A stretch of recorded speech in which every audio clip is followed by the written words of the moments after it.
إن الحمد لله نحمده ونستعينه ونستغفره ونؤمن به ونتوكل عليه ونعوذ بالله من شرور أنفسنا ومن سيئات أعمالنا. من يهده الله فلا مضل له ومن يضلله فلا هادي له، وأشهد أن لا إله إلا الله وحده لا شريك له، وأشهد أن محمدا عبده ورسوله. أما بعد، فإن خير الحديث كتاب الله، وخير الهدي هدي محمد صلى الله عليه وسلم، وشر الأمور محدثاتها، وكل محدثة بدعة، وكل بدعة ضلالة، وكل ضلالة في النار. فقد قال الله تبارك وتعالى في القرآن المجيد: أعوذ بالله من الشيطان الرجيم، بسم الله الرحمن الرحيم.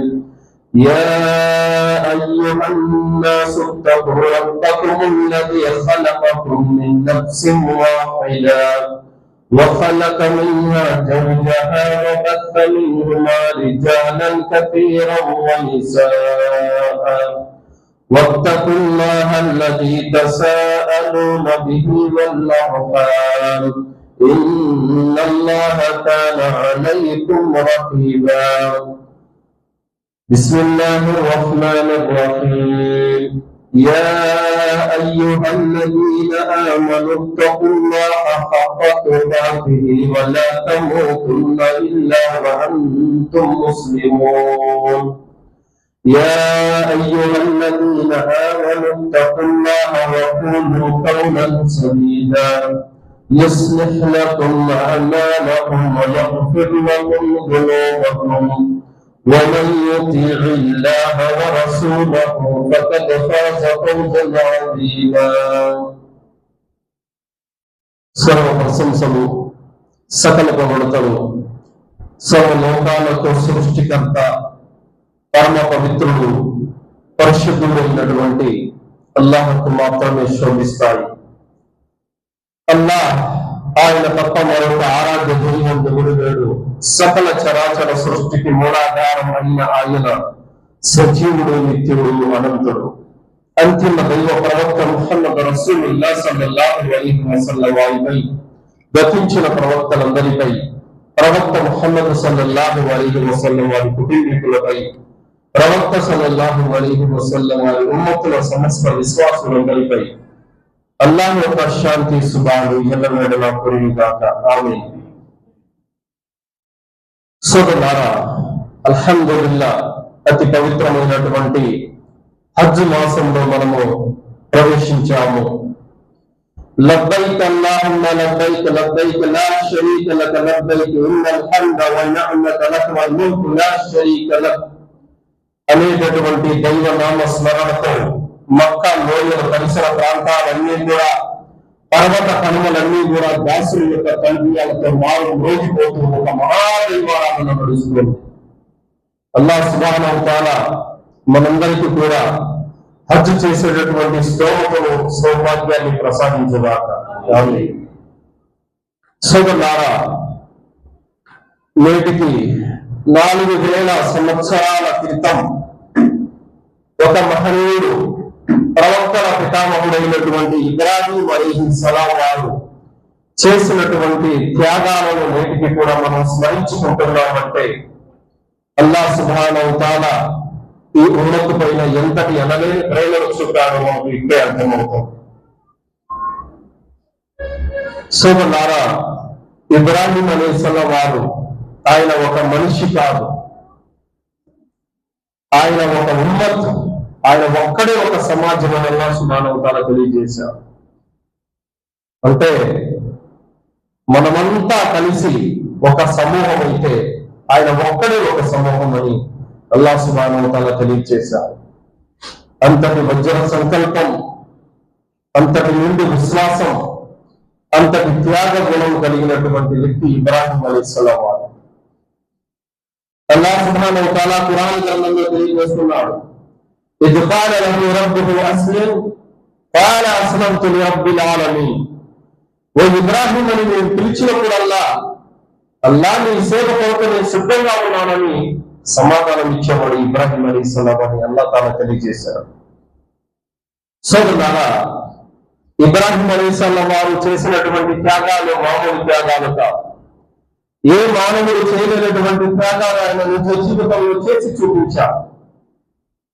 ఇబ్రాహీం అలైహిస్సలాం వారికి లేక లేక ముసలితనంలో పుట్టినటువంటి సంతానమైన ఇస్మాయిల్ అలైహిస్సలాం వారిని బలి ఇమ్మని అల్లాహ్ సుబ్హానహు వ తఆలా కలలో చూపించారు.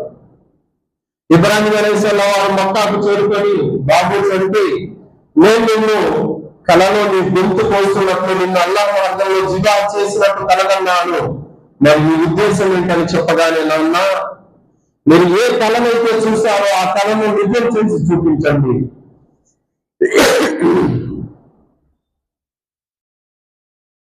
ఇది అల్లాహ్ ఆదేశమే గనక అయితే మీరు నిజం చేసి చూపించండి, అల్లాహ్ ఫలిస్తే గనక నన్ను మీరు సహనవంతుడుగా చూస్తారని ఇస్మాయిల్ అలైహిస్సలాం వారు సమాధానం ఇచ్చారు. ఈ త్యాగం అనేది ఒకరిది కాదు సోదరులారా. తండ్రి తన ప్రియమైన కుమారుణ్ణి బలి ఇవ్వబోతున్నటువంటి త్యాగం, ఒక తల్లి తన కుమారుణ్ణి అల్లాహ్ మార్గంలో త్యాగం చేయబోతున్నటువంటి త్యాగం, ఒక పసి కుర్రాడు తన తండ్రికి విధేయత మరియు అల్లాహ్ విధేయత చూపుతున్నటువంటి త్యాగం. ఆ విధంగా ఇస్మాయిల్ అలైహిస్సలాం వారిని ఒక ప్రాంతం వద్దకు తీసుకెళ్తూ ఉంటే శైతాన్ వచ్చాడు. ఇబ్రాహీం లేక లేక పుట్టినటువంటి ఒక సంతానాన్ని నువ్వు అల్లాహ్ మార్గంలో గొంతుకొస్తావా, ఎంతటి దారుణాన్ని పెరిగెడుతున్నావని చెప్పేసి శైతాన్ అన్నాడు. ఇబ్రాహీం అలైహిస్సలాం వారు రాళ్ళు తీసుకొని శైతాన్ని తరమడం జరిగింది. తర్వాత అంతటితో ఊరుకోలేదు. బాబు, నీ తండ్రి నిన్ను ఎక్కడికి తీసుకెళ్తున్నాడు తెలుసా, నీ గొంతు వేయడానికి తీసుకెళ్తున్నాడు అని భయపెట్టడానికి ప్రయత్నం చేశాం. ఇస్మాయిల్ అలైహిస్సలాం వారు కూడా రాళ్ళు తీసుకొని కొట్టారు శైతాన్ని. హాజరా అలైహిస్సలాం దగ్గరికి వచ్చారు, మీ ఆయన నిన్ను నీకు లేక లేక పుట్టినటువంటి నీ కుమారుని బలిగడానికి తీసుకెళ్తున్నారని చెప్పగానే హాజరా అలైహిస్సలాం కూడా రాళ్లతో కొట్టడం జరిగింది. ఈ విధంగా ఇబ్రాహీం అలైహిస్సలాం వారి కుటుంబంలో అల్లాహ్ ఆజ్ఞకు అందరూ తల వంచిన వారే సోదరులారా. ఇస్మాయిల్ అలైహిస్సలాం వారిని ఒక పర్వతం దగ్గరికి తీసుకెళ్లి ఆయన పడుకోబెడుతున్నారు. ఇస్మాయిల్ అలైహిస్సలాం వారు అంటున్నారు, నాన్న నా ముఖం చూసి, ఒకవేళ నా ఏడుపును చూసి మీరేమైనా కనుగరించి అల్లాహ్ ఆజ్ఞను మీరేమైనా తృణీకరిస్తారేమో నా కాళ్ళు చేతులు కట్టి వేయండి, మరియు మీరు నా ముఖం వైపు చూడకండి, అలాగే నా గొంతు కోసేయండి అని చెప్పి ఇస్మాయిల్ అలైహిస్సలాం వారు అంటున్నారు. ఆ విధంగానే ఇబ్రాహీం అలైహిస్సలాం వారు తన కొడుకును కనువిప్పుగా చూసుకొని ముదుగున ముద్దాడి, తర్వాత పుట్టెడు దుఃఖంతో ఇటు అల్లాహ్ ఆజ్ఞను కాదనలేక మొత్తానికి కన్న కొడుకు గొంతు కోయటానికని కత్తి చేపట్టారు. కత్తి తెగడం లేదు. మళ్ళీ ఆయన గొంతు మీద కత్తి పెట్టి కోయడానికి ప్రయత్నిస్తున్నారు, అయినా కూడా తెగడం లేదు. ఇస్మాయిల్ అలైహిస్సలాం వారు అంటున్నారు, నాన్న మీరేమైనా భయపడుతున్నారా, సరిగా కొయ్యండి అని చెప్పేసి అని అంటున్నారు. ఇబ్రాహీం అలైహిస్సలాం వారు అల్లాహ్తో దువా చేసుకుంటున్నారు, అల్లాహ్ కొడుకు మీద మమకారంతో మీరేమైనా కోయలేకపోతున్నారా, ఇది నా తప్పిదమా, నా పొరపాటు అని చెప్పేసి ఇబ్రాహీం అలైహిస్సలాం వారు మనసులో లోపల పశ్చాత్తాపం మొదలైపోయింది. అప్పుడు అల్లాహ్ తాలా సమాధానం ఇచ్చాడు, ఇబ్రాహీం నీ కొడుకు నిన్ను బలి తీసుకోవడం ఉద్దేశం కాదు, నిన్ను పరీక్షించడమే ఇక్కడ ఉద్దేశం. ఈ పరీక్షలో నువ్వు సఫలీకృతుడు అయిపోయావు, నీ కొడుకు బలి నాకు అక్కర్లేదు, ఇదిగో పొట్టేలు, దాన్ని బలిమ్మని చెప్పి అల్లాహ్ సుబ్హానహు వ తఆలా ఆదేశించగా ఆ విధంగా అల్హమ్దులిల్లాహ్ ఒక పొట్టేలును బలివ్వడం జరిగింది. ఆ సాంప్రదాయమే నేటికి కూడా కుర్బానీ రూపంలో బక్రీద్ పండుగకు మనమందరం కూడా జరుపుకుంటున్నాము. ప్రళయం వరకు కూడా ఇన్షాఅల్లాహ్ ఈ సాంప్రదాయం నడుస్తూనే ఉంటుంది సోదరులారా. సుమారు 4000 సంవత్సరాల నుంచి ఆనవాయితీగా వస్తున్నటువంటి ఒక సాంప్రదాయం ఇప్పటికి కూడా నడుస్తున్నటువంటిది. ఏ మతంలోనూ లేదు, ఏ వర్గంలోనూ లేదు, ఏ కులంలో కూడా లేదు, ఒక్క ఇస్లాం ధర్మంలో తప్ప.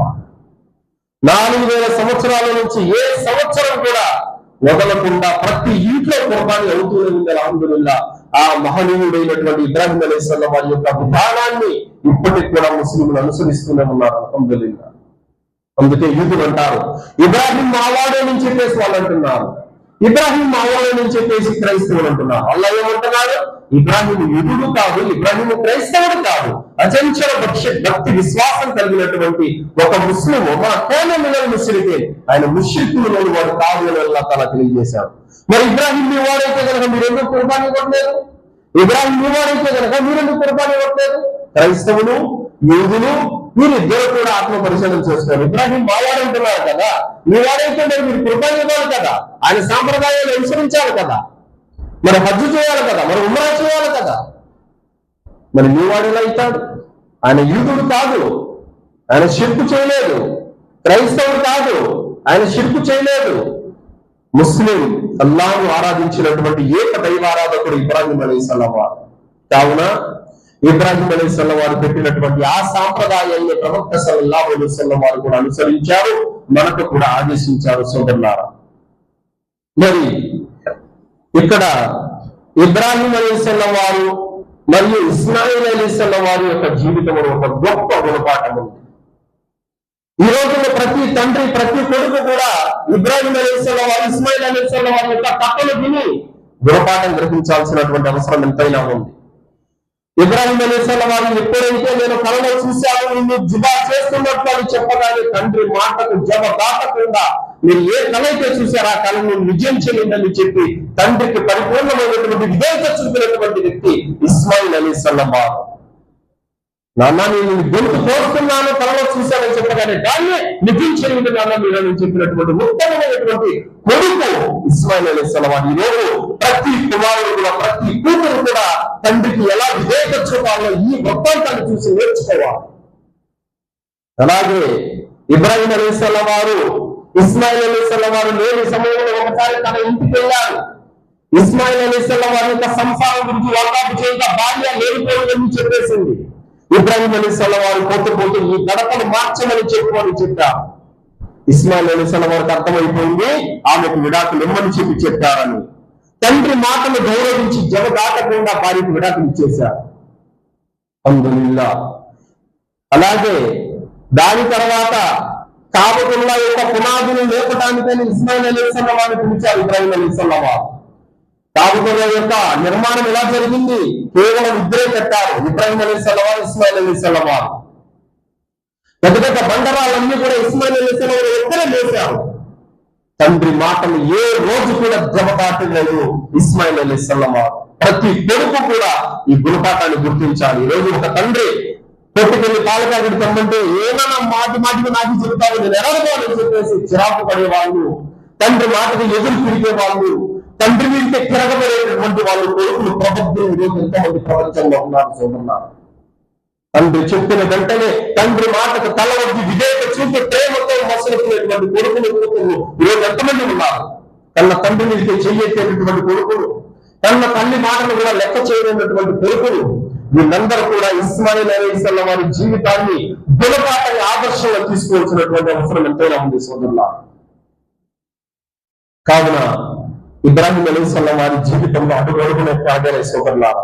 అయితే ఇబ్రాహిం అలైహిస్సలాం వారిని అల్లాహ్ సుబ్హానహు వ తఆలా ఆదేశించాడు హజ్ కోసం పిలుపు ఇబ్రాహిం అని చెప్పేసి చెప్పగానే ఇబ్రాహిం అలైహిస్సలాం వారు అన్నారు, అల్లాహ్ నా పిలుపు ఎక్కడి వరకు వెళ్తుంది, నా గొంతు ఎంతవరకు వినిపిస్తుంది అని చెప్పగానే అల్లాహ్ తాలా అన్నాడు, ఇబ్రాహిం నువ్వు పిలువు, నీ పిలుపుని ఎక్కడి వరకు చేర్చాలో మాకు తెలుసు అని అల్లాహ్ సుబ్హానహు వ తఆలా తెలియజేశారు. ఇబ్రాహిం అలైహిస్సలాం వారు హజ్ కోసం ఇచ్చినటువంటి పిలుపును ప్రపంచంలో నలుమూలలా ఉన్నటువంటి అందరూ కూడా విన్నారు. ఎంతవరకు ఆ పిలుపు చేరిందంటే తండ్రి వెన్నెముకలో ఉన్నటువంటి రేతస్సు బిందువులు కూడా ఈ యొక్క పిలుపును విన్నాయని ఒక హదీసులో వచ్చింది. ఆ విధంగా ఎంతో మంది ఈ రోజు హజ్ యాత్ర చేస్తున్నారు ఇబ్రాహిం అలైహిస్సలాం వారి పిలుపుకు సమాధానంగా, అల్లాహ్ యొక్క ఆజ్ఞకు సమాధానంగా హజ్ చేస్తున్నారు. హజ్ అనేది అర్కానుల్ ఇస్లాం 5 విషయాలలో ఒక విషయం హజ్ అనేది. షహాదా, అఖీముస్ సలా, సౌము రమదాన్, హజ్, ఆతు జకా, హజ్ బైతుల్లా, ఈ 5 విషయాలు ఫర్జ్. కావున మనలోని స్థితివంతులు స్తోమత ఉన్న ఉన్నవారు, ధనం ఉన్నవారు జీవితంలో కనీసం ఒక్కసారి హజ్ చేయటం అనేది ఫర్జ్ అయింది. కావున ఈరోజు ముస్లింల్లో ఎవరికైతే స్తోమత ఉందో వారందరూ హజ్జు ఖచ్చితంగా చెయ్యాలి. కానీ ఈరోజు చాలా మంది ఆస్తులు కూడబెట్టుకుంటున్నారు, ఫ్లాట్లు కొంటున్నారు, ఇల్లులు కడుతున్నారు, కొడుకులకి కూతుర్లకి ఆస్తులు ఎగబెడుతున్నారు, కూతురు పెళ్లికి బంగారు కొడుతున్నారు తప్ప నా మీద హజ్ అనేది ఫర్జ్ ఉంది అన్నటువంటి విషయమే మర్చిపోయారు ముస్లిం. ఏ వ్యక్తి వద్ద అయితే డబ్బు నుండి కూడా, స్తోమత నుండి కూడా కావాలని హజ్ చేయటం లేదో అలాంటి వాడు ఇస్లాం పరిధి నుండి బయటికి వెళ్ళిపోతాడు. ఇప్పుడు ఒక వ్యక్తి దగ్గర 5 లక్షల రూపాయల డబ్బు ఉంది. ఆ వ్యక్తి హజ్ చేస్తే 5 లక్షల రూపాయలు అయిపోతుంది, ఖర్చు అయిపోతుందని ఏ బంగారు కొనడానికి, ఏ ఫ్లాట్ కొనడానికి ప్రయత్నిస్తున్నాడు అనుకోండి. అలాంటి వాడు ఖచ్చితంగా హజ్ అన్నటువంటి ఒక మూల స్తంభాన్ని కోల్పోసినట్టే. ఎందుకంటే ఇప్పుడు ఒక వ్యక్తికి కనీసం ఇల్లు లేదు, అసలు ఇల్లే లేదు. అలాంటి వాడు హజ్ చేయకుండా ఇల్లు కట్టుకుంటే పర్వాలేదు, ఎందుకంటే ఇల్లు అనేది జీవిత అవసరం కాబట్టి. కానీ ఒక ఇల్లు ఉంది, కానీ ఇంకా కొనాలి, ఇంకా రెట్టింపు చేసుకోవాలి. ఇది కాదు, ఫర్జ్ అయినటువంటి హజ్ చెయ్యాలి. దాని తర్వాత నువ్వు కూడబెట్టుకోవడము, ఎత్తి పెట్టుకోవడము, ఇవన్నీ కూడా. కావున హజ్ అనేది అల్లాహ్ సుబ్హానహు వ తఆలా యొక్క ఆజ్ఞ అన్నటువంటి విషయం మనం మర్చిపోకూడదు. తర్వాత సోదరులారా, జిల్హిజ్జా మాసంలో మనం ఉన్నాము. నిన్ననే నెలవంక అనేది కూడా మనకు బుధవారం రోజున కనిపించడం జరిగింది. జిల్హిజ్జా మాసంలో మనము 2వ రోజులో ఉన్నాము. సోదరులారా, దైవ ప్రవక్త ముహమ్మద్ సల్లల్లాహు అలైహి వసల్లం వారు తెలియజేశారు, జిల్హిజ్జా మాసపు నెలవంక కనిపించిన తర్వాత ఎవరైతే కుర్బానీ ఇవ్వదలుచుకున్నారో వాళ్ళు తమ శరీరంలో గోర్లు, వెంట్రుకలు తీయకూడదని చెప్పారు. ఏమున్నా నెలవంక ముందరే కనిపించక ముందరే ఇవన్నీ కూడా తొలగించుకోవాలని ప్రవక్త సల్లల్లాహు అలైహి వసల్లం వారు చెప్పారు. అయితే కుర్బానీ ఇచ్చేవారైనా, కుర్బానీ ఇవ్వని వారైనా సరే వారందరూ కూడా గోర్లు, వెంట్రుకలు కత్తిరించకుండా ఉండాలి. ఎప్పటి వరకు? యౌమున్ నహర్ కుర్బానీ చేసేంత వరకు ఇదే విధంగా ఉండాలి. ఈలోపు కటింగ్ చేయించుకునే వాళ్ళు, గోర్లు తీసేవాళ్ళు, చెంతల్లో నాభి కింద వెంట్రుకలు తొలగించుకునే వాళ్ళు వాటి జోలికి వెళ్ళకూడదు. అయితే ప్రవక్త సల్లల్లాహు అలైహి వసల్లం వారికి మరొక హదీస్ ఉంది. అదేమిటంటే, అయితే కుర్బానీ ఇచ్చేటటువంటి స్తోమత లేదు, కానీ జిల్హిజ్జా మాసం ఎంటర్ అయిపోయి కొద్ది రోజులు గడిచిన తర్వాత స్తోమత వచ్చింది. అప్పుడేం చేయాలంటే ఇంకా అప్పటి నుంచి అతను గోర్లు, వెంట్రుకలు తీయకుండా ఉండాలని ప్రవక్త సల్లల్లాహు అలైహి వసల్లం వారు చెప్పారు. అల్లాహ్ సుబ్హానహు వ తఆలా ఎంతటి కరుణామయుడో తెలుసా? ఒక వ్యక్తి అన్నారు, నా వద్ద కుర్బానీ ఇచ్చే స్తోమత లేదు ప్రవక్త, మరి నేనేం చేయాలని చెప్పగానే, అయితే నువ్వు కూడా యౌమున్ నహర్ ఆ కుర్బానీ రోజున పండగ నమాజు అనంతరం నీ యొక్క శరీరంలో గోర్లు, వెంట్రుకలు వగైరా తొలగించుకో, నీకు కూడా కుర్బానీ ఇచ్చినంత పుణ్యం లభిస్తుందని చెప్పడం జరిగింది. అల్లాహ్ ఎంతటి కరుణామయుడు! అల్హమ్దులిల్లాహ్. ఇచ్చే స్తోమత లేని వారు కూడా నియత్ అనేది సరిగా ఉండాలి, కానీ అలాంటి వారికి అల్హమ్దులిల్లాహ్ అల్లాహ్ తాలా పుణ్యాన్ని ప్రసాదిస్తూ ఉంటారు. దాని తర్వాత సోదరులారా, ఈ జిల్హిజ్జా మాసం యొక్క 10 రోజుల యొక్క ఘనత ఎంతదంటే సోదరులారా, ప్రవక్త ముహమ్మద్ సల్లల్లాహు అలైహి వసల్లం వారు తెలియజేశారు, ఈ జిల్హిజ్జా మాసము మొదటి 10 రోజులు అల్లాహ్ యొక్క చాలా ప్రీతికరమైనటువంటి రోజులు. చాలా ఈ 10 రోజుల్లో చేసే పుణ్యకార్యాలు, సత్కార్యాలు అల్లాహ్ వద్ద చాలా ఘనత కలిగినవి, చాలా గొప్పవి అని అన్నారు. ఎంత గొప్పవి అంటే వాటి యొక్క పుణ్యం ఎంతదనంటే కనుక సహచరులు అడిగారు, అల్లాహ్ యొక్క ప్రవక్త, అల్లాహ్ మార్గంలో జిహాదు చేయటం కంటే గొప్పగా అని అడిగారు. అవును, ఒక వ్యక్తి తన ధనాన్ని తీసుకొని యుద్ధ భూమికి వెళ్ళిపోయి తన ధనంతో, తన ప్రాణంతో తిరిగి రాకుండా అక్కడి యుద్ధ భూమిలో షహీదైపోతే తప్ప అని చెప్పారు. అంటే ఈ మాటకు అర్థం ఏంటి? జిహాదు కంటే కూడా గొప్పది, కానీ ఒక వ్యక్తి తన ధనంతో వాడు వెళ్ళిపోయి ఇంకా తిరిగి రాకపోతే అది గొప్పది. దీనికంటే అది తప్పితే ఇంకా ఏది గొప్పది కాదు. అంత గొప్ప రోజులు ఈ 10 రోజులు, జిల్హిజ్జా మాసం 10 రోజులు మీరు చేసే పుణ్య కార్యాలు అంత గొప్పదన్నారు. అల్లాహ్ సుబ్హానహు వ తఆలా అతి పవిత్రమైనటువంటి 4 మాసాలను పెట్టారు. జిల్కాదా, జిల్హిజ్జా, ముహర్రం, రజబ్. ఈ 4 పవిత్రమైనటువంటి మాసాలు. ఈ 4 మాసాలకు పవిత్రత ఎలాంటిదంటే సోదరులారా, ఒక వ్యక్తి బయట రోడ్లో ఉండి అబద్ధం చెప్పాడు, కానీ మసీదు లోపల నుంచి అబద్ధం చెప్పాడు. బయట రోడ్లో ఉండి అబద్ధం చెప్తే అది ఒకంత పాపమే, కానీ మజీదులోకి వచ్చి కూడా అబద్ధం చెప్తే రెండింతల పాపం, అది రెట్టింపు పెరిగిపోతుంది తీవ్రత. ఆ విధంగా మిగతా నెలల్లో చేసేటటువంటి పాపాలకు ఒక పాపమే, కానీ పవిత్రమైన మాసాలలో చేసే పాపానికి రెండింతల పాపం రాయబడుతుంది. అలాగే ఎవరైనా సరే మిగతా మాసాలలో చేసేటటువంటి పుణ్యకార్యానికి ఆ పుణ్యకార్యం అంటే పుణ్యం వస్తుంది, కానీ ఈ మాసాలలో చేసే పుణ్యం ఎలాంటిదంటే రెట్టింపు డబుల్ పుణ్యం వస్తుంది. అంటే ఇప్పుడు జిల్హిజ్జా మాసపు 10 రోజుల్లో మీరు ఒక దాన ధర్మం చేసినా, ఒక సదకా చేసినా, లేకపోతే ఇంకేదైనా ఒక పుణ్యకార్యం చేసినా రెట్టింపు పుణ్యం అనేది మీకు దొరికిపోతుంది. అంతటి ఘనత ఈ 10 రోజులకు ఉంది సోదరులారా. కావున ఈ 10 రోజులలో మనము వృధా చేసుకోకూడదు. ముఖ్యంగా ఈ 10 రోజుల్లో మనము చేయాల్సినటువంటి పనులు ఏమిటంటే సోదరులారా, ఇది హజ్ యొక్క దినాలు కాబట్టి మనము కూడా ఆరాధనలో అత్యధికంగా గడపాలి. అత్యధికంగా మనము తక్బీర్లు చదువుతూ ఉండాలి. సుబ్హానల్లాహి వల్హమ్దులిల్లాహి వలా ఇలాహ ఇల్లల్లాహ్ అల్లాహు అక్బర్, ఈ యొక్క తల్బియాను, ఈ యొక్క తక్బీర్ను మనం ఎక్కువగా చదువుతూ ఉండాలి. అందరూ కలిసి చదివే కంటే కూడా ఇండివిజువల్ గా ఎవరు పాటుకోరు సుబ్హానల్లాహి వల్హమ్దులిల్లాహి వలా ఇలాహ ఇల్లల్లాహ్ అల్లాహు అక్బర్, ఈ తల్బియా ఎక్కువ, తక్బీర్ ఎక్కువ చదువుతూ ఉండాలి మనం. దీని ద్వారా పుణ్యం ఉంది. ఈ జిల్హిజ్జా మాస 10 రోజుల్లో ముఖ్యంగా ఇది ఎక్కువగా చదవాలి తక్బీర్లు. తర్వాత ఈ మొదటి 10 రోజుల్లో 9 రోజులు జిల్హిజ్జా 1వ తేదీ నుంచి 9వ తేదీ వరకు ప్రవక్త ముహమ్మద్ సల్లల్లాహు అలైహి వసల్లం వారు ఉపవాసాలు పాటించేవారు. అయితే ఈ ఫర్జు ఉపవాసాలు ఏవి కాదు కానీ వీటికి మాత్రం చాలా ప్రాధాన్యత ఉంది సోదరులారా. కావున మనము ఎవరైనా ఈ జిల్హిజ్జా మొదటి 9 ఉపవాసాలు పాటిస్తే గనక చాలా ఘనత ఉంది. 9 ఉండలేకపోతే కనీసం కొన్నైనా సరే ఉండడానికి ప్రయత్నం చేయాలి. అయితే ఈ 10 రోజుల్లోనే అరఫా రోజు ఒకటి ఉంది, అరఫా ఉపవాసం. అరఫా ఉపవాసం అంటే రేపు బక్రీద్ పండుగ అనగా ముందు రోజు ఉండే ఉపవాసం అన్నమాట. దాన్ని అరఫా ఉపవాసం అని అంటారు. ఆ అరఫా ఉపవాసానికి పుణ్యం ఏంటంటే జరిగిపోయిన 1 సంవత్సరము, రానున్న 1 సంవత్సరము పాపాలు క్షమించబడతాయి. అంతటి ఘనత అంటే 2 సంవత్సరాల యొక్క పాపాలు క్షమించబడతాయి. అంతటి ఘనత ఒక్క ఉపవాసానికి ఉంది. కావున మిగతా యొక్క ఉపవాసాలు గనక పెడితే వాటికి కూడా అంతే ప్రతిఫలం అనేది లభిస్తుంది సోదరులారా. తర్వాత ముఖ్యంగా ఈ యొక్క జిల్హిజ్జా మాసంలో హజ్జులు చెయ్యాలి. అలాగే ఉమ్రా అవకాశం ఉన్న వాళ్ళు ఉమ్రా కూడా చెయ్యాలి. అలాగే ముఖ్యంగా యౌమున్ నహర్ రోజున స్తోమత కలిగినటువంటి ప్రతి ఒక్కరు కూడా కుర్బానీ ఇవ్వాలి. అల్లాహ్ సుబ్హానహు వ తఆలా ఖురాన్ గ్రంథంలో తెలియజేశాడు, ఫసల్లి లిరబ్బిక వన్హర్, కనుక ఓ ప్రవక్త నీ ప్రభువు కోసమే నమాజు చెయ్యి, నీ ప్రభువు కోసమే ఖుర్బానీ ఇవ్వు. అల్లాహ్ సుబ్హానహు వ తఆలా ఫసల్లి లిరబ్బిక వన్హర్, నీ ప్రభు అల్లాహ్ కోసం నువ్వు ఖుర్బానీ ఇవ్వు అని అల్లాహ్ తాలా ఆదేశించారు. ప్రవక్త ముహమ్మద్ రసూలుల్లాహ్ సల్లల్లాహు అలైహి వసల్లం వారు తెలియజేశారు, మన్ కాన లహు సఅతున్ వలం యుదహి ఫలా యక్రబన్న ముసల్లానా.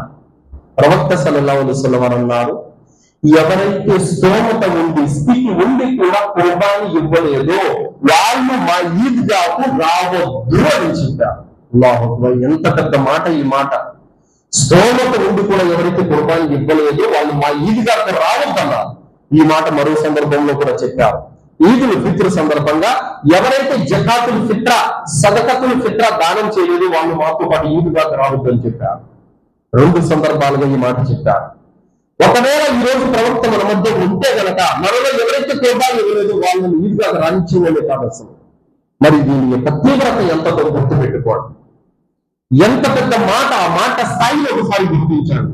కావున చాలా మంది ఈ రోజు మాకు స్తోమత లేదు, మాకు స్థితి లేదు అని చెప్పేసి ఖుర్బానీ ఇవ్వకుండా తప్పించుకునే వాళ్ళు కూడా ఉన్నారు. మనలోని ప్రతి ఒక్కరి యొక్క స్థితిని స్తోమతలో అల్లాహ్ బాగా ఎరిగిన వాడు, ఆయనకు బాగా తెలుసు. కానీ నేడు ముస్లిం సమాజంలో ఈ పెళ్లిళ్ళకి మంగినీలు చేయడానికి, చాలిస్మాలు చేయడానికి, దస్మాలు చేయడానికి, రసములు చేయడానికి, ఇంకా ఏదేవో అధర్మ కార్యాలు చేయడానికి డబ్బులు ఉంటుంది, కానీ సంవత్సరానికి ఒక్కసారి చేసే ఖుర్బానీకి మాత్రం డబ్బులు లేదని తప్పించుకోవడం ఎంత మటుకు సమస్య ఒక్కసారి ఆలోచించాలి. సరే పొట్టేలు ఇచ్చేటటువంటి స్తోమతలు ఒక లేకపోవచ్చు, ఒక పెద్ద జంతువులో భాగం తీసుకోవడానికి 3,000, 3,200 కూడా ఈ రోజుల్లో స్తోమత లేని వాళ్ళు ఎవరైనా ఉన్నారా అంటే గనక ఇది నిజంగా చాలా తక్కువ మంది మాత్రమే ఉంటారు. దాదాపు 90% మంది ప్రజలకు ఈ స్తోమత ఖచ్చితంగా ఉంటుంది సోదరులా. కావున మరి ఇంత చిన్న తరహాలో కూడా కుర్బానీ ఇచ్చే సౌలభ్యం ఉన్నప్పటికీ కూడా ఈ రోజు చాలా మంది కుర్బానీ ఇవ్వడం లేదంటే మరి అల్లాహ్ ఆదేశాన్ని ధిక్కరిస్తున్నట్ల, ప్రవక్త గారి ప్రవక్త సల్లల్లాహు అలైహి వసల్లం వారి యొక్క సున్నతులు కాలరాసినట్ట ఒక్కసారి ఆత్మ పరిశీలన చేసుకోవాలి సోదరులారా. ప్రవక్త ముహమ్మద్ సల్లల్లాహు అలైహి వసల్లం వారు తినడానికి తిండి లేక పొట్టకు రాళ్ళు కట్టుకొని గడిపినటువంటి సందర్భాలను కూడా మనము మన ఖురాన్ హదీసుల్లో చదివి ఉన్నాము సోదరులారా. ప్రవక్త సల్లల్లాహు అలైహి వసల్లం వారు ఎన్నో రోజులు తన భార్యల ఇళ్ళకి వెళ్ళి తినడానికి ఏమైందో ఉండాలంటే నీళ్లు తప్ప ఏమీ లేదని చెప్పగానే సరే ఈ రోజు నేను ఉపవాసం ఉంటున్నాను అని చెప్పారు. ప్రవక్త సల్లల్లాహు అలైహి వసల్లం వారి యొక్క ఇళ్లలో పొలిగి వెళ్ళగలిగినటువంటి రోజుల తరబడి పొలిగి వెళ్లకుండానే ఉండేది సోదరులారా. ఆ విధంగా పస్తులు ఉండేటటువంటి వ్యక్తి ప్రవక్త ముహమ్మద్ సల్లల్లాహు అలైహి వసల్లం వారు. అంత పేదరికంలో ఉన్నప్పటికీ కూడా ప్రవక్త సల్లల్లాహు అలైహి వసల్లం వారు మదీనా వచ్చిన తర్వాత ప్రతి సంవత్సరం కూడా కుర్బానీ ఇచ్చారు. ఏ సంవత్సరం కూడా కుర్బానీని విడిచిపెట్టలేదు ప్రవక్త సల్లల్లాహు అలైహి వసల్లం వారు. మరియు ఆయన ప్రయాణంలో ఉన్న రోజుల్లో కూడా కుర్బానీ సమయం వచ్చిందంటే కనుక తప్పనిసరిగా ఆయన కుర్బానీ ఇచ్చేవాళ్ళు. ప్రయాణ స్థితిలో కూడా ఆయన కుర్బానీ ఇచ్చేవాళ్ళు. ఇక మనం అర్థం చేసుకోవచ్చు, మన దగ్గర ఇంకే సాకులు మిగిలిలేవు. ఎందుకు? ప్రవక్త సల్లల్లాహు అలైహి వసల్లం మన కంటే పేదరిక పరిస్థితిలో ఉండేవారు. అయినా కూడా ఆయన ప్రతి సంవత్సరం కుర్బానీ ఇచ్చేవాళ్ళు. కావున సోదరులారా, మన ఇళ్లలో ఈరోజు ఫ్రిడ్జ్లు, కూలర్లు, ఏసీలు, సోఫాలు ఏది కాబట్టి అది మన ఇళ్లలో ఉన్నాయి. మరి అలా ఆ విధంగా లగ్జరీ లైఫ్ మనం గడుపుతూ నా దగ్గర కుర్బానీ స్తోమత లేదనంటే అర్థమైంది. కావున ఫసల్ లేని రబ్బిక వన్హర్, మీ ప్రభువు కోసం కుర్బానీ ఇవ్వు అని చెప్పేసి అల్లాహ్ సుబ్హానహు వ తఆలా ఆదేశం ఉంది సోదరులారా. ఇక కుర్బానీ అనేది ఖచ్చితంగా మనలోని స్థితికి తగినట్లు ఒకటికి పొట్టేలు కొని స్తోమత ఉంది, పొట్టేలను కుర్బానీ ఇవ్వాలి. మరొకరికి ఒంటెలో భాగం ఇచ్చే ఎక్కువ స్తోమత ఉంది, ఒంటెలో భాగం ఇవ్వాలి. మరొకరికి పెద్ద జంతువులో భాగం తీసుకునే అవకాశం ఉంది. ఆ విధంగా అతను ముందుకు కొనసాగాలి. స్తోమతను బట్టి, స్థితిని బట్టి మనం కుర్బానీ ఇవ్వాలి సోదరులారా. ఇక్కడ మనము ఆలోచన చెయ్యాలి. చాలా మంది డబ్బు ఉన్నటువంటి వాళ్ళలో కూడా ఒక దుర్బుద్ధి అనేది ఒకటి ఉంటుంది కొంతమందిలో. అదేమిటంటే పొట్టేలను కొంటే ఒక 20,000, 15,000 ఖర్చు పెట్టాలి కదా, ఎందుకు వేస్ట్, అదే ఒక పెద్ద జంతువులకు 3,000 పోతుంది కదా అన్నటువంటి ఒక దుర్బుద్ధి కోణంలో ఆలోచిస్తా. ఈ ఆలోచన అల్లాహ్కు బాగా తెలుసు. ఈ ఆలోచనే ఖాబీల్ని నాశనం చేసింది. ఆదం అలైహిస్సలాం యొక్క కుమారులు ఇద్దరు కూడా నజరానా సమర్పించమని అల్లాహ్ సుబ్హానహు వ తఆలా కోరగా హాబీలేమో మంచి బాగా బలిసినటువంటి పొట్టేలను కుర్బానీ ఇచ్చాడని, అది అల్లాహ్ తాలా కబూల్ చేశాడని, హాబీలేమో కుంగిపోయినటువంటి జొన్న కంకులు తీసుకొని వచ్చి వేశాడని అతని కుర్బానీ రద్దు చేయబడిందని మనము ఆ యొక్క ఆదం అలైహిస్సలాం వారి యొక్క జీవిత చరిత్రలో చదివి ఉన్నాం. మరి అల్లాహ్ సుబ్హానహు వ తఆలా హాబీల్ ఎందుకు స్వీకరించాడు, హాబీల్ ఎందుకు రద్దు చేశాడు? అందే అల్లాహ్ సుబ్హానహు వ తఆలా ఏమంటున్నాడు, లన్ తనాలుల్ బిర్ర హత్తా తున్ఫికు మిమ్మా తుహిబ్బూన్, మీరు దేన్నైతే ఇష్టపడతారో, ఏదైతే మీరు కోరుకుంటారో, ఏదైతే మీ మనసుకు నచ్చుతుందో దాన్ని అల్లాహ్ మార్గంలో ఇవ్వండి. మీకు నచ్చనిది, మీకు పనికిరానిది, మీరు ఇష్టపడేది చీపుగా ఏది దొరికితే అది ఇది కాదు, మీరు అల్లాహ్ మార్గంలో ఇవ్వాల్సింది. మీ మనసుకు నచ్చింది, మీరు కోరుకునేది, మీరు ఇష్టపడేది మీరు అల్లాహ్ మార్గంలో ఇవ్వండి. కావున సోదరులారా, డబ్బున్నటువంటి వాళ్ళు డబ్బులు తక్కువ ఏది దొరికితే అది ఇవ్వడం కాదు, ఏది మేలైనదో, ఏది ఉత్తమమైనదో దాన్ని ఇవ్వడానికి ప్రయత్నం చేయాలి. ప్రవక్త ముహమ్మద్ సల్లల్లాహు అలైహి వసల్లం వారు జంతువులు సెలక్షన్ చేసేటప్పుడు ఎలాంటి జంతువులు సెలక్షన్ చేసేవాళ్ళు, బాగా కొమ్ములు తిరిగినటువంటి దాన్ని, బాగా దిట్టంగా బలిసినటువంటి దాన్ని, ఏ లోపము లేనటువంటి వాళ్ళు, దాన్ని బాగా శక్తులు కలిగినటువంటి జంతువులు ప్రవక్త సల్లల్లాహు అలైహి వసల్లం వారు కుర్బానీ జంతువు కోసం సెలక్షన్ చేసేవాళ్ళు. కావున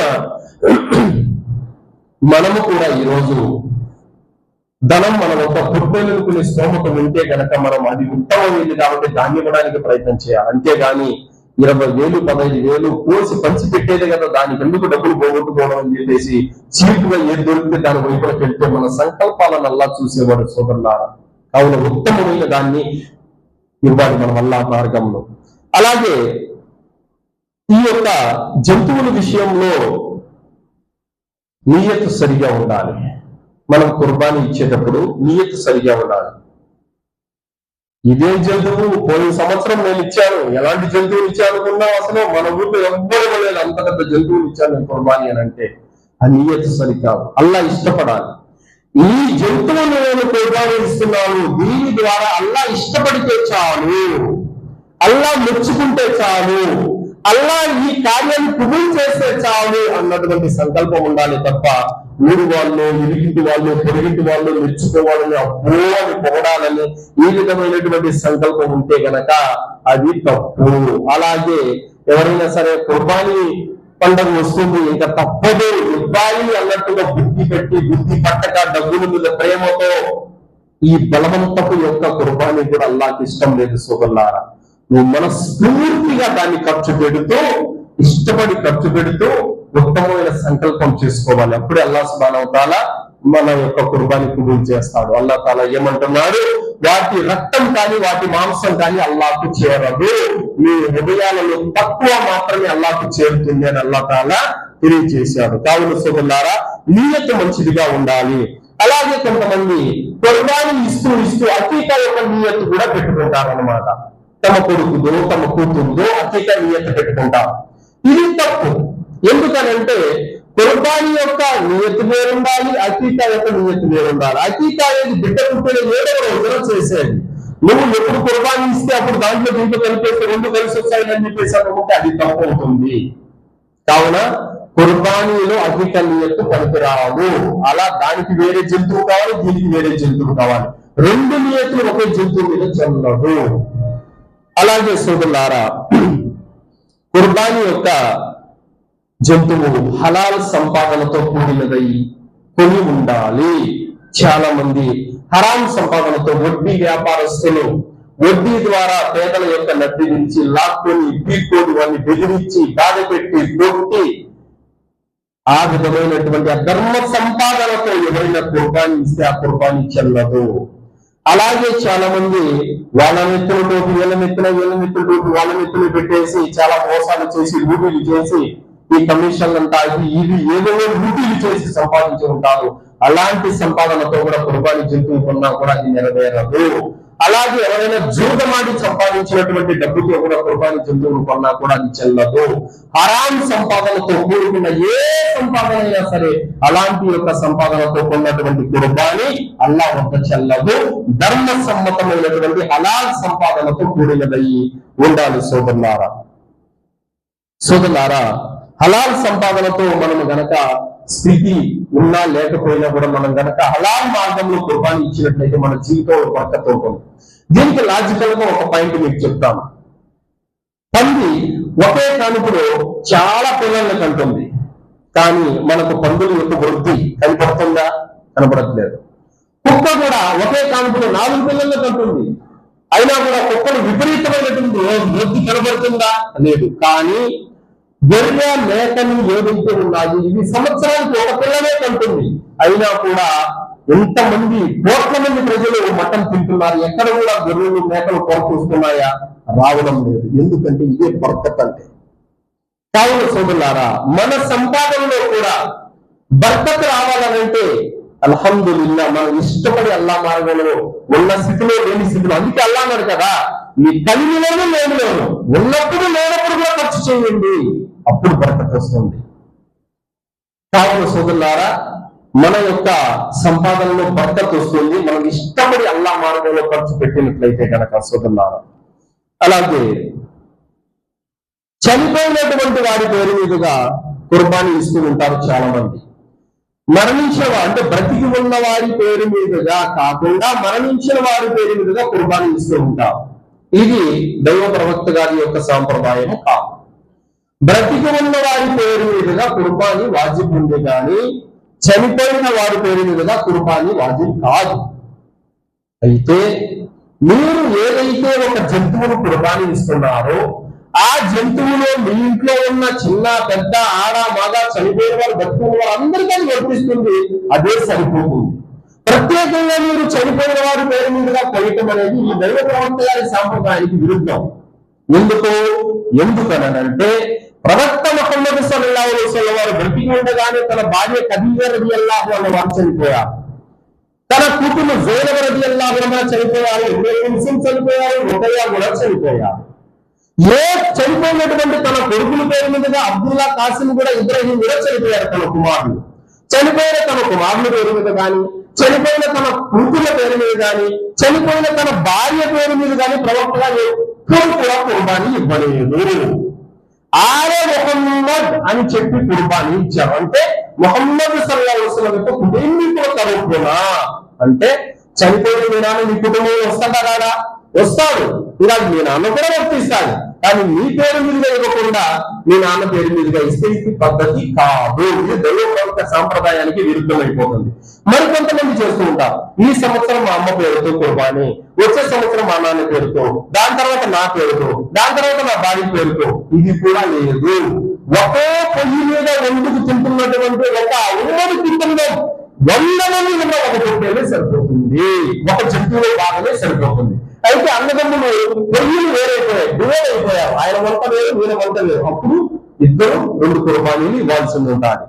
ఒకే పొయ్యిలో వండుకుంటే ఉమ్మడిగా ఉంటే కనుక వాళ్ళు ఎంతమంది ఉన్నా కూడా ఒక కుర్బానీని ఆ కుటుంబం సరుకులో సరిపోతుంది సోదరులారా. ఇక దాని తర్వాత చనిపోయిన వారు ఒకవేళ నసీహత్ చేసి ఉంటే కనుక, అంటే నేను చనిపోయిన తర్వాత నా పేరు మీదుగా కుర్బానీ ఇవ్వు అని వసియత్ చేసిపోయి ఉంటారు. ఆ వసియత్ చేసిపోయి ఉంటే గనక అప్పుడు మీరు వారు చెప్పిపోయిన మాట ప్రకారం మీరు ఆ వసియత్ నెరవేర్చాల్సిన బాధ్యత మీ మీద ఉంటుంది. కానీ వారు కనుక వసియత్ చేయకుండా పోతే మీరు ఇచ్చే కుర్బానీలో వాళ్ళతో పుణ్యం వస్తుంది, అదే సరిపోతుంది. తర్వాత అప్పు చేసి కుర్బానీ ఇవ్వవచ్చా? ఇది కూడా ఒక ప్రశ్న. అప్పు చేసి కుర్బానీ ఇవ్వవచ్చా అని అంటే గనక దీనికి మనం సమాధానము 2 విధాలుగా ఇవ్వవలసి ఉంటుంది. ఒకటి, ఆల్రెడీ అప్పుల్లో ఉండి ఉన్నాడు, ఈ కుర్బానీ కోసం మళ్ళీ కొత్తగా అప్పు చేయాలి. అలాంటి వారి మీద కుర్బానీ ఫర్జేమీ కాదు. ఎందుకంటే అల్లాహ్ సుబ్హానహు వ తఆలా కుర్బానీని ఒకవైపు అప్పులు ఒకవైపు పెట్టినట్లయితే అప్పు తీవ్రత పెద్దది. ప్రవక్త ముహమ్మద్ సల్లల్లాహు అలైహి వసల్లం వారు ఆయన వద్దకు ఒక జనాజా తీసుకురాబడింది. ప్రవక్త గారు ఈ మృతుల మీద అప్పు ఏమైనా ఉందా అని అడిగారు. ఉంది ప్రవక్త అన్నారు. అయితే నేను జనాజా చదివించమని వెళ్ళిపోతున్నాను. అప్పుడు ఒక సహాబి వచ్చి ఇతని మీద ఉన్న అప్పులు నేను మాఫీ చేస్తాను, మీరు జనాజా చదివించండి అని చెప్పగానే ఆ వ్యక్తి బాధ్యత తీసుకోగానే అప్పుడు ప్రవక్త గారు జనాజా నమాజు చదివించారు. మర్నాడు అడిగారు, ఆ అప్పు చెల్లించారా? లేదు ప్రవక్త అన్నారు. మళ్ళీ అడిగారు, అప్పు చెల్లించారా? లేదు ప్రవక్త అన్నారు. మళ్ళీ 3వ రోజు అడిగారు, అప్పు చెల్లించారా? చెల్లించారు. ఇప్పుడు అతని ఆత్మకు శాంతి లభించిందని అన్నారు. కావున అప్పు అనేది చాలా పెద్ద విషయం.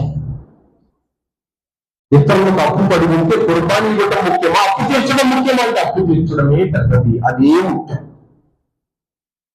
ప్రవక్త ముహమ్మద్ సల్లల్లాహు అలైహి వసల్లం వారు అన్నారు, షహీద్ యొక్క రక్తపు బొట్టు నేల మీద పడగానే అతని సమస్త పాపాలన్నీ కూడా క్షమించబడతాయి, అప్పు మాత్రం అలాగే ఉంటుందని చెప్పారు. అంత పెద్దది అప్పు అనేది. అప్పు కనుక ఉంటే అల్లా మార్గంలో షహీద్ అయితే అమర వీరుడు కూడా స్వర్గానికి పోలేడు. అప్పు ఉంటే కనుక అంత పెద్దది. కావున ఆల్రెడీ అప్పుల్లో నలిగిపోతూ ఇబ్బంది పడుతుంటే కొత్తగా కుర్బానీ కోసం అప్పు చేయాల్సిన అవసరం లేదు. మీరు గనక నిజంగా అప్పుల్లో ఇబ్బందులు పడుతూ ఉంటే అల్లా తాలా మీ యొక్క హృదయాలను చూసేవాడు, దానికి తగిన ప్రతిఫలం మీకు ఖచ్చితంగా ఇస్తాడు.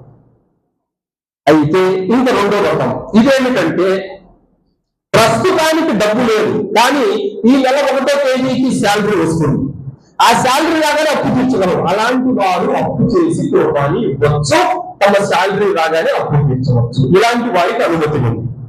ఫర్ ఎగ్జాంపుల్, ఒక వ్యక్తి దగ్గర డబ్బు లేదు, 2 నెలల తర్వాత ఆ డబ్బు వస్తుంది, అప్పుడు ఆ వ్యక్తి అప్పు తీసుకొని కుర్బానీ ఇచ్చి ఆ డబ్బు రాగానే కట్టేయవచ్చు.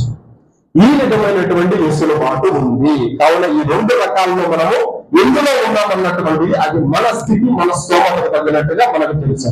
దాని ప్రకారం మనము ఫాలో అయిపోవాలి. కావున తీవ్రమైన అప్పుల్లో ఉంటే ఆ వ్యక్తి కుర్బానీ ఇవ్వాల్సిన అవసరం లేదు. ప్రస్తుతానికి లేదు, కానీ కొన్ని రోజులకు వస్తే అది డబ్బులు అంటే అలాంటి వ్యక్తి అప్పు తీసుకుని కుర్బానీ ఇవ్వవచ్చు.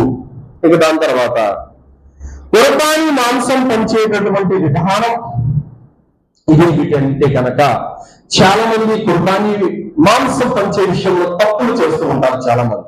అదేమిటంటే, నేను కుర్బానీ ఇచ్చాను, నా పొరుగుంటోడు కుర్బానీ ఇచ్చాడు, నేనేం చేస్తాను, నా మాంసం అతనికి ఇస్తాను, అతని మాంసం నేను తీసుకుంటాను.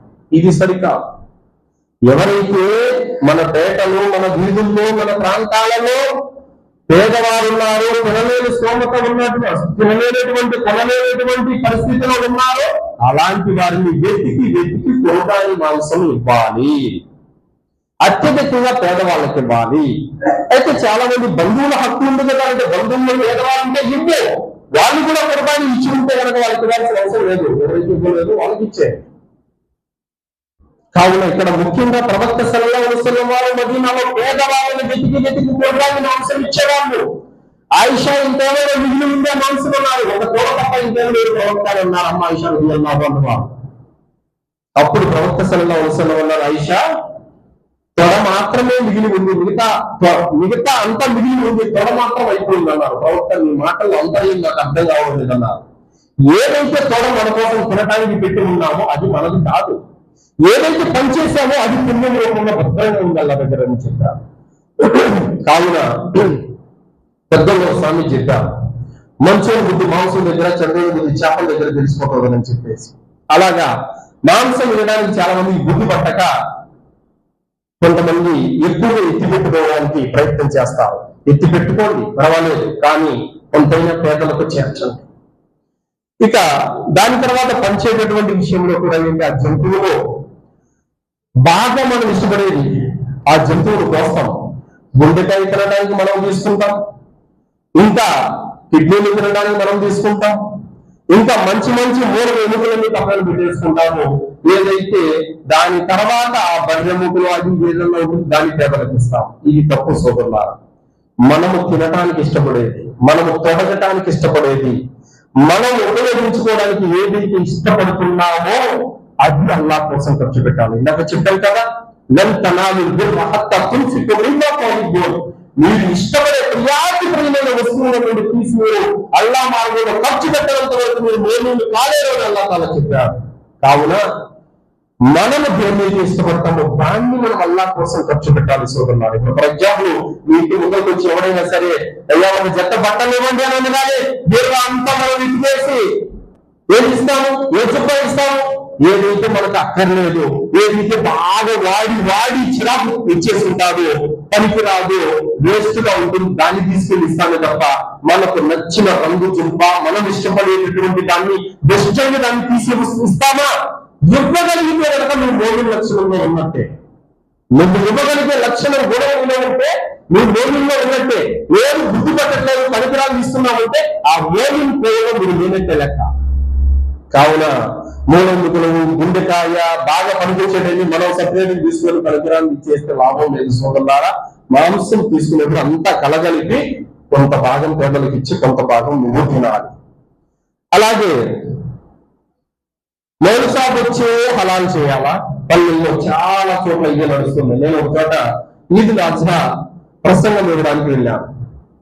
చూస్తా ఉంటే గురుగారు ఆగండి కాస్త, మా ఇంట్లో పొట్టేళ్ళు కుర్బానీ చేసి వెళ్ళండి అని చెప్తున్నారు. కుర్బానీ జంతువులు జిబాత్ చేసి వెళ్ళండి అన్నారు. అదేంటి మీకు చేత కదా అనగా, లేదు హజ్రత్ గారు చేస్తే మంచిదని ఉన్నారు.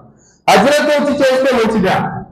అతను వచ్చి కోసి ప్రత్యేకంగా దువా చదివి దాని తర్వాత 100 తీసుకుంటే అది మంచిదా? అలా కాదు.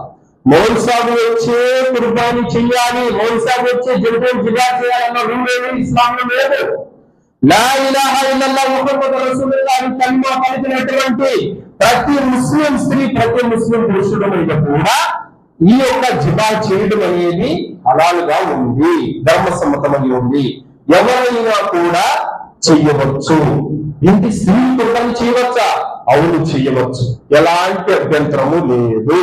ఆయిషా రలియల్లాహు అన్హా యొక్క ఉల్లేఖనం ప్రకారం ప్రవక్త సల్లల్లాహు అలైహి వసల్లం వారు చెప్పారు, స్త్రీలు కూడా కుర్బానీ ఇవ్వచ్చు, స్త్రీలు కూడా జంతువుని జిమా చేయవచ్చు. కావున ఇందులో మౌనిసాబు చేయాలన్న రూల్ కండిషన్ ఇస్లాంలో లేదు.